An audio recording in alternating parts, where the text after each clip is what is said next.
post-pandemic world where normal is gone.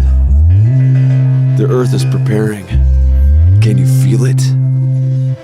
As the world gets crazier, we get closer and closer to the second coming.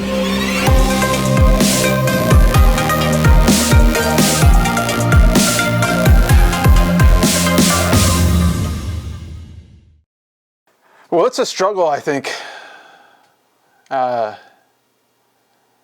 with our youth. Some of them, I just can't get through to them. And I don't know what to do. I don't know what I can do. I don't know what I should do. But I want to do something. I just don't know what it is. Well, from my perspective, we are struggling with our youth badly. The rising generation a lot of them are struggling.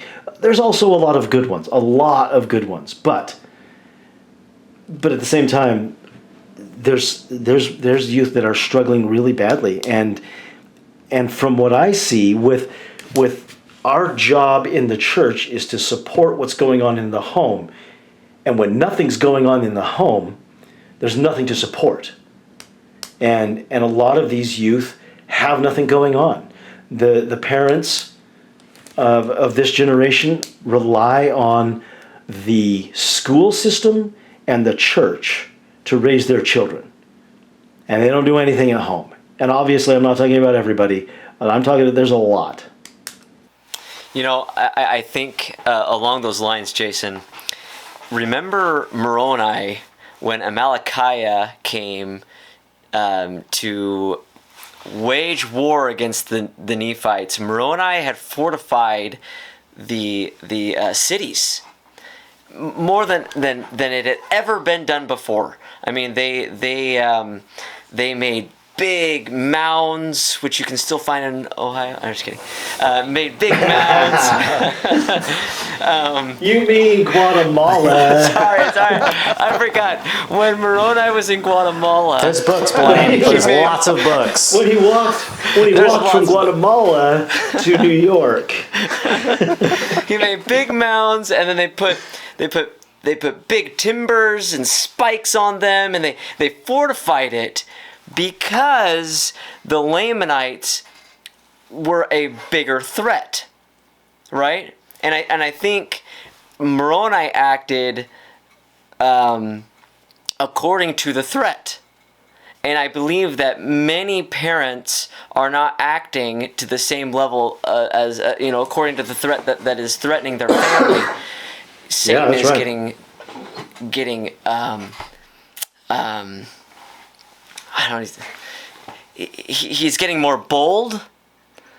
Our society is falling faster, and you can't just rely on what was done. You can't rely on the fortifications of last generation.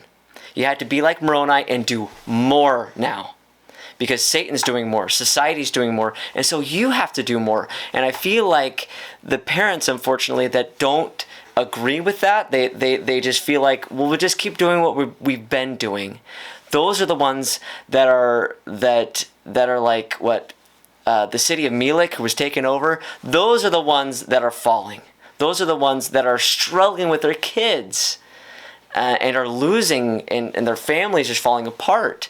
They're not doing. And there's some good parents that are struggling too, but for the most part, sure, we all struggle. The parents they're not doing it. It's and then when their kid hits 14 or 15 and starts making these bad choices, and they don't serve missions, and they don't get married in the temple, and they stop going to church, and the parents throw their hands up in the air, what happened? And the church let us down. Because yes, we have kids in good families that still go astray. That's always happened.